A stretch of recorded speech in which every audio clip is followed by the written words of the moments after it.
Who built the world before anyone was watching? Look around you right now. The road outside your window, the chair beneath you, the shape of your city. None of it happened by accident. But the real answer to who built it is far stranger than any name in a history book. Most people think civilization was built by kings, by emperors, by men whose faces ended up on coins and whose names filled the pages of textbooks. But archaeologist David Graeber spent decades studying how ancient societies actually functioned. His conclusion was uncomfortable. The people who built the world were almost never the people history remembers. Take the road. The Romans are credited with their famous network of roads stretching across continents. But Roman soldiers did not design those routes. They followed paths that already existed, paths carved by merchants, by herders moving livestock, by thousands of unknown feet pressing the same dirt, season after season, until the earth itself remembered the way. The world was built by people no one was watching. This pattern repeats everywhere you look. The earliest cities in Mesopotamia were not top-down constructions. Archaeologist Monica Smith, in her landmark study of ancient urbanism, found evidence that the first urban settlements grew organically from the bottom. Regular people clustering together around water, around trade, around each other. The city was not planned. It was pulled into existence by ordinary human need.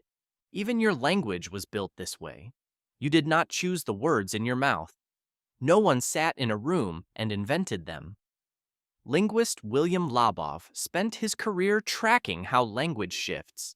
He found that the most powerful changes in how humans speak never begin with scholars or rulers. They begin in neighborhoods, in markets, in the conversations of people who will never be famous. A new sound spreads, a new phrase takes hold, and within a generation, the language is different. No one signed the order, no one held a ceremony. It just became. This is the invisible architecture of the world, not built in boardrooms or throne rooms, built in the daily decisions of people trying to survive, connect, and find each other across the noise of existence. Think about the food you eat. The crops that sustain most of humanity today, rice, wheat, maize, were not engineered in a laboratory. They were shaped across thousands of years by farmers whose names are completely lost to time. Each season, someone chose the best seeds. Each year, someone made a small decision, and those decisions, compounded across centuries, quietly redesigned the biology of the planet. Charles Darwin called it unconscious selection, a world-altering force driven by no single mind. No king invented bread, no emperor invented agriculture. Anonymous hands did it, one harvest at a time. You are the product of that invisible work. The structures around you, the words in your thoughts, the food in your body, they were all built by people who expected nothing in return. People who will never have a monument.